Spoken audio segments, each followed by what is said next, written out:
Hello, and welcome back to another episode of the 2003 version of the Twilight Zone. And this week it is developing, which is all about dealing with grief and loss.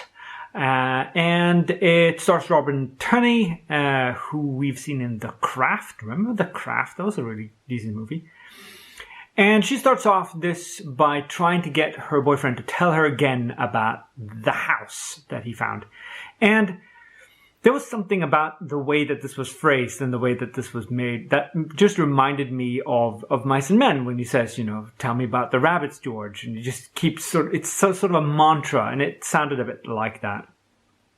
The car crash, this thing, is actually fairly interesting because there's an actor and it's not a dummy and they don't shoot the actual, hit.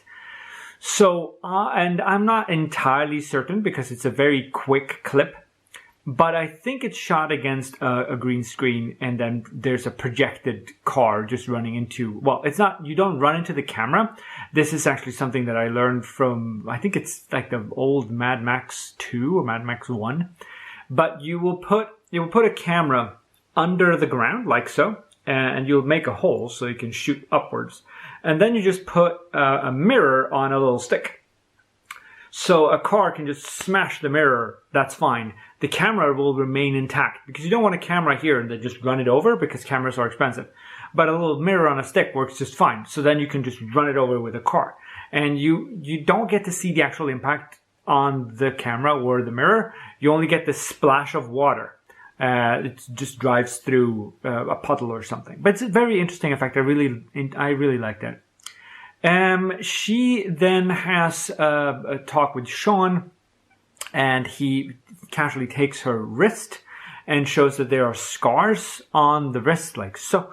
And if you really did want to end your life, then this is the direction to make the cut, as far as I've learned.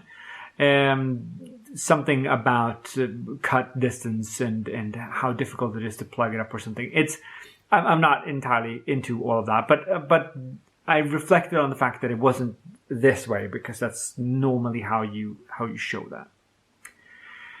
So he says, you should go out and shoot anything, shoot whatever. Here are 24, here's 24, just shoot 24. And he gives her a roll of film.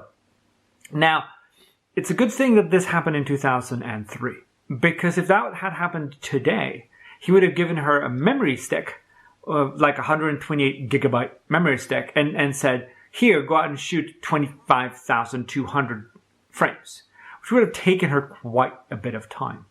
So the 24 is a good sort of framing device here. She finds the ad in the coffee shop. The Angeli Cafe, which is, of course, Michael Angeli, the series producer. She finds the ad in the coffee shop and doesn't immediately turn around and just give it to Sean, right? So look, this is the house. But instead goes out and looks at it and stuff. It's a bit overly sentimental, the entire episode, I think. It feels a bit overworked. I think could have had more of the supernatural component to it, maybe.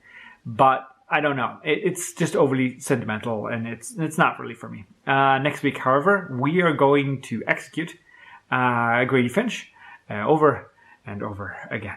I look forward to seeing you then. Take care now.